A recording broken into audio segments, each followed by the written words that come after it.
అవుపడ్డావు. నీకు ఈశ్వరుడు ఎప్పుడు ఏది ఇచ్చాడో దానికి తృప్తి పడు. ఆ తృప్తికి కారణం ఉండక్కర్లేదు. ఆకలి సరిగ్గా లేదని వేల రూపాయల మందులు వేసుకుని ఏడుస్తున్న వాళ్ళు కోట్ల మంది ఉన్నారు. వేల పట్టున ఆకలి వేస్తోంది, సంతోషించు. దాహం వేస్తే మంచినీళ్లు లోపలికి వెళ్ళక మధ్యలో కన్నం పెట్టి గొట్టం పెడితే ముక్కులోంచి పోసుకుంటున్న వాళ్ళు ఉన్నారు.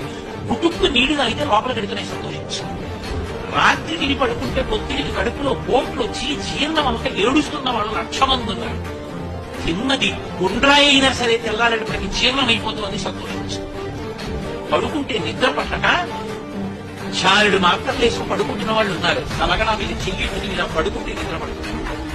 పుస్తకం ఉంటే తప్ప మాట్లాడలేని వాళ్ళు ఉన్నారు. వేదిక ఇంటికి వచ్చి మాట్లాడటం మొదలు పెడితే గంగా ప్రవాహంలో వస్తుంది, సంతోషించు. ఈశ్వరుడి కారుణ్యం. కొంతమంది కూర్చోలేని వాళ్ళు ఉన్నారు, కూర్చుంటున్నావు. నడవలేని వాళ్ళు ఉన్నారు, నడుస్తున్నావు. చూడలేని వాళ్ళు ఉన్నారు, చూస్తున్నావు. వినలేని వాళ్ళు ఉన్నారు, వింటున్నావు. ఈశ్వరుడు నీకు ఇచ్చిన దానికి ప్రతి క్షణం తృప్తితో ఓలలాడిపోవాలి. ఎన్ని మాటలు అర్థం చేస్తావు. అది మానేసి ఎప్పుడు ఏదో పోయిన దాన్ని తలుచుకుని ఏడవడం కాదు, వచ్చేదాన్ని ఊహించుకుని అలా జరిగితే బాగుండని కలువ ఎగరేయడం కాదు.